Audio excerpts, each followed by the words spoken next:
2011年3月3日、アメリカ・ネバダ州ウエストウェンドーバー、高校の裏に止まった1台の車。乗れよ。そう言って運転席から顔を覗かせた少年はコーディ・パットン。彼が来るのを待っていたのは恋人のトニー・フラットでした。放課後彼氏と出かけるにしては複雑な表情のトニー。原因は後部座席に乗っている少女ミカエラにありました。学校でも人気者の美少女のミカエラはコーディの幼馴染。恋人のトニーは2人の親しい関係に嫉妬し、面白がったコーディが彼女たちを引き合わせようとしたんです。そしてコーディは恋人トニの目の前でミカエラの喉を切り裂き砂漠に埋めてしまうんです。恋人の目の前で幼馴染の喉を切り裂き砂漠に埋めた少年。3人の少年少女の間に一体何があったのか。それぞれの言い分が交錯するこの事件。少年の強い恨みは一体どこから生まれたのか。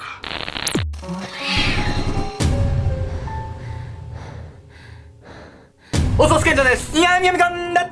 というわけでね、やみおさんね、はい、最近ね、ダイウィズゼロっていう本をね、知らない、初めて聞いた。ゼロで死ねっていう本なんですけど、アリとキリギリスいるじゃん。キリギリスは冬越せずに死ぬじゃないですか、遊びまくって。で、アリは蓄えまくって冬越すんですけど、全然知らなかった。じゃあアリっていつ遊ぶんだみたいな本なんですよ。だから、なんか人生って蓄えすぎても遊びすぎてもダメで、バランスが大事だよねって。だから最後もうゼロで死のうぜみたいな本で、ちょっとそれに触発されてね、いきなりラオスに行こうと思ったり、今度グアムに行こうかなと思ったり、インドネシアとか、あとヨーロッパ周遊旅行とか行こうかなと。いいじゃない、いいじゃない。で、ヤミコさんとはね、年内にエジプト行けたらなと思ってるんですけど、ほんと旅っていい経験だなと思って。で、その思い出っていうのが、後で福利のように幸福度をもたらしてくれるっていう考えで、ふとした時にね、思い出っていうので幸せな気持ちになるじゃん。だから、早い段階でいろんな経験しとくといいよっていう本なんですよね。なんか私もっと幸せになる方法を知っててさ、その旅行に全部私を連れてってくれたらきっともっと幸せになると思う。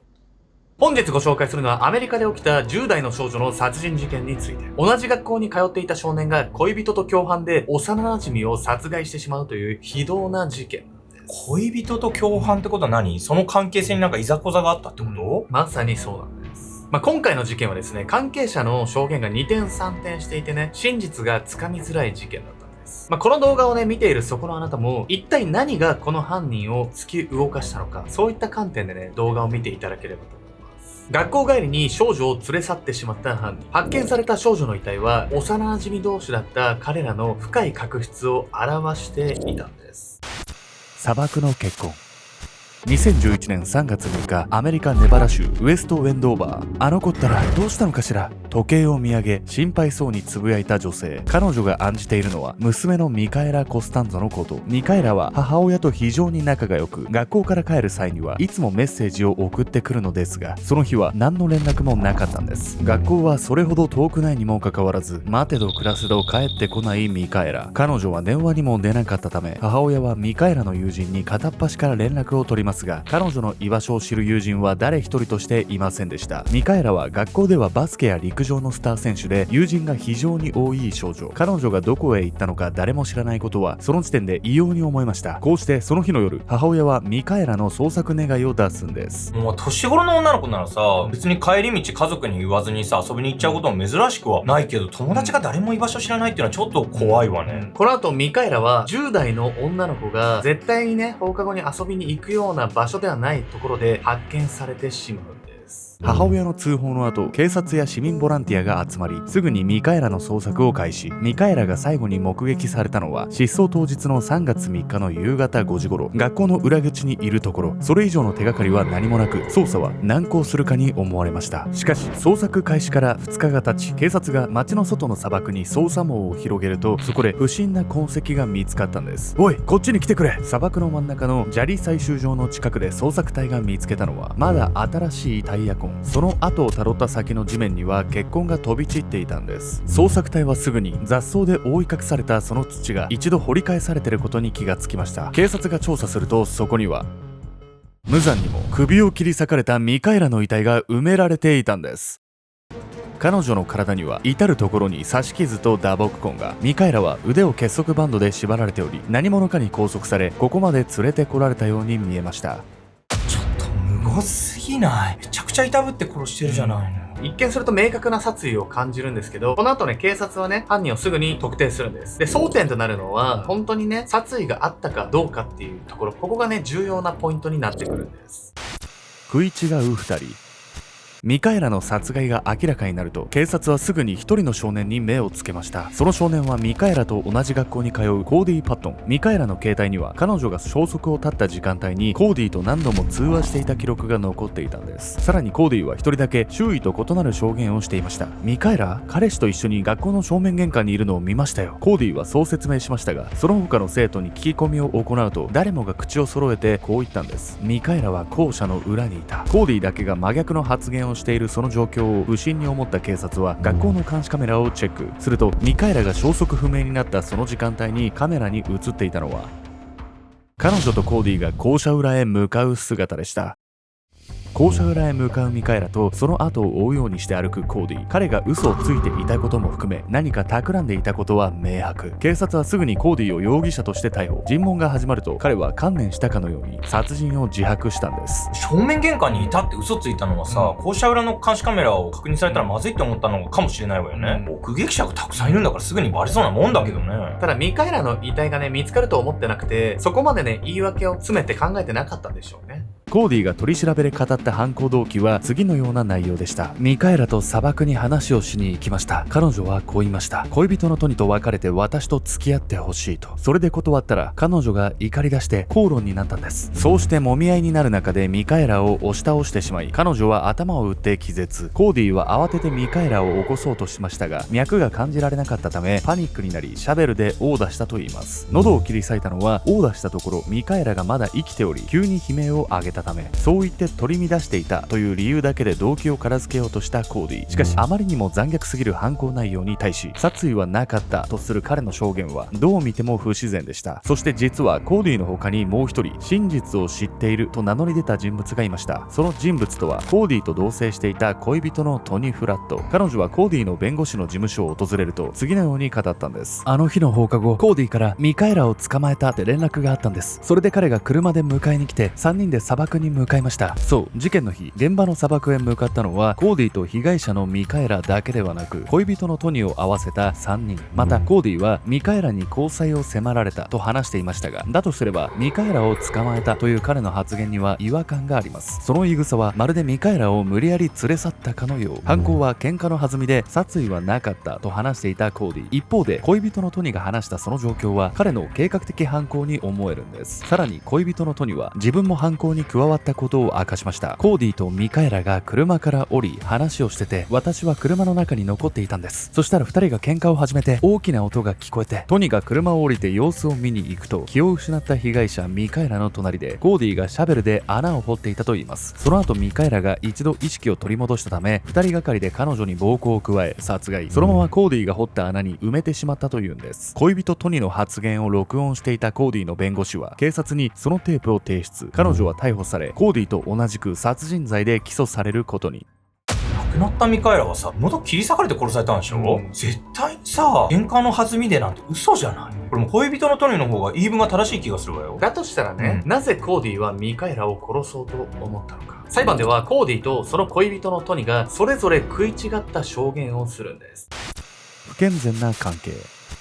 被害者ミカエラと口論になり、弾みで殺してしまったと話したコーディと、犯行は計画的だったという証言をした恋人のトニー。両者の証言が食い違っているその状況に際し、裁判では2人それぞれに司法取引が行われました。司法取引ってさ、正直に話せば減刑されるとかどうのこうのみたいな、そんな話よね。大まかに言えばそうなんです。詳しく知らない方もいると思います。というわけで本日のメトラキーワード、司法取引について。司法取引とは、犯罪の調査において容疑者と検察官の間で行われる取引のこと。アメリカでは2種類の司法取引があり、一つは有罪を認める代わりに減刑が約束される有罪答弁。もう一つは捜査に協力する代わりに供述や証言を本人の不利益に利用しないことや、それ以上の追訴をしない非公式刑事面積となっています。今回のケースでは、コーディと恋人のトニがそれぞれ有罪答弁に応じることに。司法取引では供述の信憑性が重要視され、万が一他人に関する虚偽の証言を行った場合、取引を白紙に戻す条項が記載されています。この条項があるため、お互いに食い違っていたコーディとトニの証言の整合性を取るために有効な手段だと考えられたんです。こうして司法取引に応じたコーディと恋人のトニ。まずコーディが語った内容は次のようなものでした。ミカエラが消息を絶った2011年3月3日の放課後、車の中で話していたコーディとトニー。あの女、本当にいけすかない。大嫌いだわ。恋人のトニーはその日、機嫌が悪く、ずっとミカエラの悪口を言っていたといいます。トニーがミカエラを嫌っているのは、彼女がコーディと幼馴染で、必要以上に親しくしているように見えたため、そうやって憤るトニーに向かい、コーディは次のように提案したというんです。ミカエラを呼んでやるよ。二人で話してこいよ。こうして3人は車で町外れの砂漠へ向かうことに。なぜコーディは焼き餅を焼く恋人と嫉妬されている張本人の幼馴染を直接話させようと考えたのか。理由は単純でした。二人を話させたらきっと大喧嘩になるぞ。面白い。そう、コーディは学校で可愛いと人気者の幼馴染ミカエラの話をしてトニが嫉妬するのを楽しんでいたんです。実際ミカエラはコーディには全く興味がなく、親しくしているように見えたのはコーディが話を持っているだけのことでした。そして砂漠に着くと案の定喧嘩を始めた恋人トニとミカエラを殺害したのはその延長線上の話だったというんです。自分をモテてる風に見せて満足してたってこと？しょうもない男ね、これ。でもこの証言もね、実はね、怪しいんですよ。続いてね、恋人トニの証言は次のようなものでした。3月3日の放課後、トニは校舎裏で恋人のコーディが車で迎えに来るのを待っていた。コーディ、どうするつもりなのかな？複雑な表情で考え込んでいたトニー。コーディはその日、幼馴染のミカエラを砂漠へ連れ去ることを前もってトニに伝えていた。そしてその理由は恋人のトニとミカエラを喧嘩させるためなどではなかった。しばらくしてトニの前までやってきたコーディの車。トニが後部座席に目をやると、そこには結束バンドで拘束されたミカエラの姿が。本当に何をするつもりなの？こんなことしちゃダメよ。何やってんだ？乗れよ。一瞬戸惑ったトニを怒鳴りつけたコーディ。トニは慌てて助手席へ乗り込んだ。そして車が砂漠へ向かうその最中、後部座席のミカエラに会話の内容を悟られないよう、トニの携帯にメッセージを送ったコーディ。ミカエラを殺すぞ。これ、本当に全然言ってること違うじゃないのよ。コーディはさ、トニとミカエラの喧嘩の延長でって証言してたわけよね。でもこれだとコーディは最初から殺す気満々に見えるわよ。まあね、コーディとね、トニーどっちの証言が正しかったのかっていうのは、未だにね、これ真実分かってないんですよ。まあここからね、あくまでね、単なる考察に過ぎないんですけど、二人の普段の様子をね、伺い知るに、コーディの方が嘘ついてんじゃないかっていうのはね、結構確率としては高いんじゃないかなって僕は思います。砂漠に到着すると、恋人のトニは周辺の見張りを命じられ、その間にコーディはミカエラに暴行を加え始めたといいます。途中、コーディは恋人トニにシャベルでミカエラを殴るように命じますが、トニはそれを拒否。しかし彼女はコーディに威圧され、仕方なくミカエラの肩を殴打しました。貸せよ。次の瞬間、トニからシャベルを取り上げたコーディ。彼はミカエラの頭をめがけ、思い切りそれを振り下ろしました。ここからまだ息のあったミカエラの体を恋人トニに押さえつけるように命じたコーディ。彼はミカエラに意識があることを確かめると、ナイフを片手にこう問いかけるんです。まだ生きてたんだ。なあ、家に帰りたいか？